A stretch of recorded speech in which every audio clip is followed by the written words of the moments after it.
YouTube, chicks.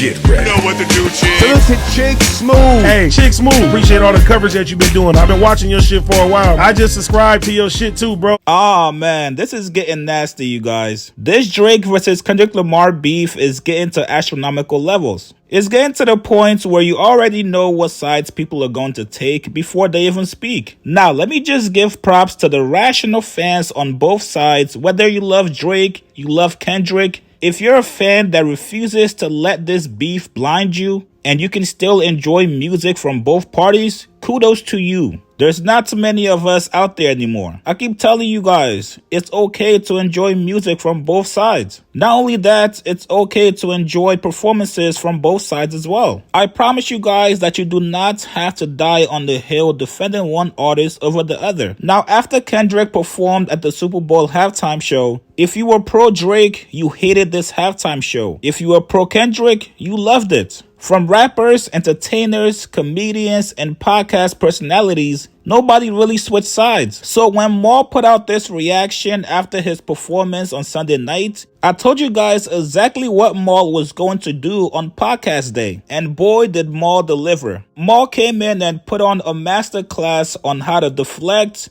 move the goalpost, and hate on somebody for no reason. This has gone way beyond podcasting, trolling, trying to play good cop and bad cop for the sake of the podcast. This is truly how Maul feels deep down. Here's what Maul said about Kendrick Lamar's Super Bowl halftime performance. Bottom line is this set list, these are not hit records.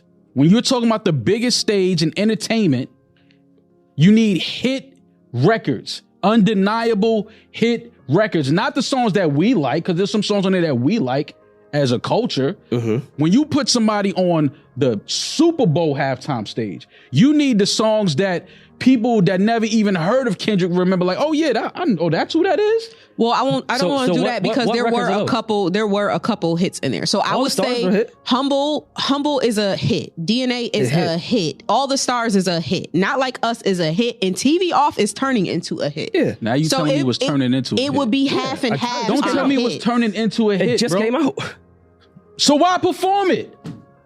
Because he just did a fucking GNX whole performance. Slipped in DNA, Euphoria, and Humble. Even though I even put Euphoria within the GNX rollout. So back to what I'm saying. This Super Bowl performance was predicated and built upon a moment that an artist had in a year. Now that we got the performance, do you feel like the performance lived up to the hype? With your point of saying Not Like Us was the hype, fuck yeah. Okay. He said everything that we didn't think he was going to say. He had Serena Williams crip walking. The fucking choreography was insane. The camera angles were insane. I'm going off your point of saying Not Like Us is what was being anticipated. The choreography was that met every expectation. What choreography was insane, Rory? First of all, that ain't even the crip walk that she did. Let's get to that. OT Genesis don't approve of that. Let's get to that. Shout out to Zip. That was dope no matter what, though. That was dope. That was one of my favorite parts. Yeah, but we know why it was there. It's clearly because of the boy. How y'all not? What y'all not? I gotta say. Fuck it. I'll say it. No. I say it. Fuck it. I say it, man. It's clearly because of you know who, man. Serena Williams, crip walk. Are you serious? I get the Compton tie. She's from Compton. I get that. Of course. But is her husband not a colonizer? As a colonizer, I would say yes. So why are we? Where's the consistency in the messaging here? My shit. Why I gotta be the one? No. Shut the fuck up. Cause you niggas is y'all crip walking now. That performance was not it. The only performance worse than that was Pat Mahomes. Let's just be real here. Y'all gonna make me say it like the bad. Y'all was not, that shit was very lackluster. For the moment and the anticipation, because I'm not gonna lie, I was anticipating it. I'm like, I'm gonna see, when he had 75 niggas come out that little GNX, I was like, damn, that's like when David Blaine made the whole audience disappear. I'm like, how did he do it? Yeah. But after that, it was like, I like these songs. I like some of them, but they're not hit. We just watched Usher perform hits last year. Rihanna hits the year before that. The Weeknd hits. Like, these are not hit records. I like some of these records. All of the Stars is my shit. But you don't, not at the Super Bowl. Well, first of all the stars should definitely be played at the Super Bowl. I think all the stars deserved, and this is why I said that I feel like he focused. All of the stars could be performed at like All-Star Weekend. No, bro. When you talking all about of the the Super stars Bowl is one of the biggest. What are you talking about? All right, all so the then stars what's is a your huge that's not the record.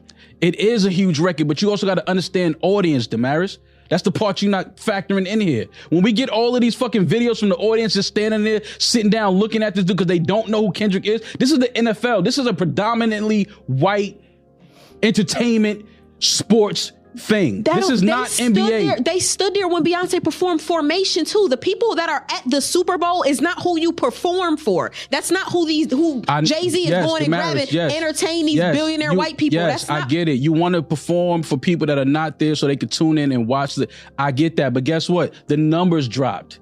He didn't even do what Usher did. It's Usher. This nigga had the hottest shit. Usher hasn't had a year like this in how many years?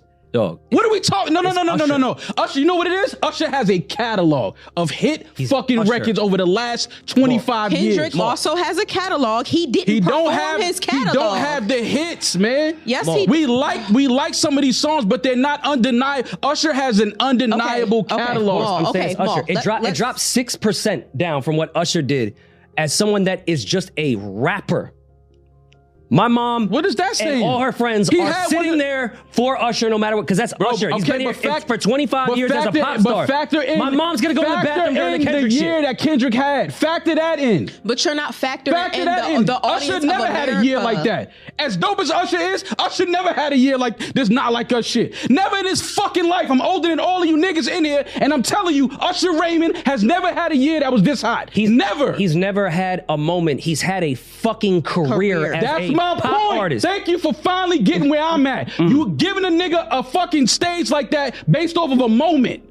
And I think that's where we disagree, that Kendrick Cut it out, is man. valued Keep at it this real, regardless. man. I like Kendrick. I don't want to sound like I don't like Kendrick. He got shit joints that I like.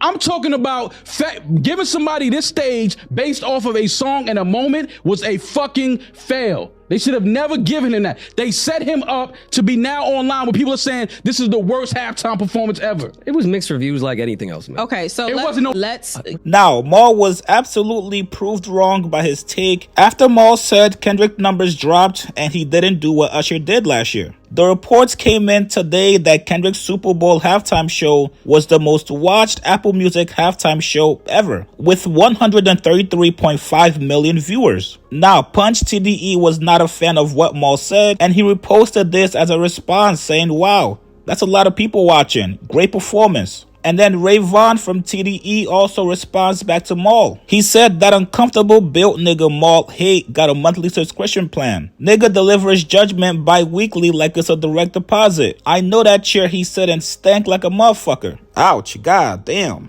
Now, as far as Maul, I don't really think Maul cares about the criticisms. I think he knows at this point he has to continue to keep on shitting on Kendrick Lamar. That's what drives engagement. That's what gets people riled up like this. And ultimately, their numbers are up. They just signed a new podcast deal with Colin Cowherd and The Volume, the same network that Shannon Sharpe is signed to. So congrats to them. Obviously, they were doing something right. And I see you guys saying, yo, Rory cannot wait to leave Maul. If you ask me, I think Rory knows exactly what they're doing. No matter how uncomfortable Rory looks during their conversation when Maul is just going off on a tangent, just remember, it's all a podcast and it's all entertainment. If Maul giving out his bad takes is all we have to do to continue to get deals, hey man, be my guest. You guys get in the comments below. What do you guys think about Maul's take about Kendrick Lamar's halftime show? And also, what do you guys think about TDE's response back to Maul? Post your comments below. Subscribe to my channel, like this video. I'll see you guys later, man.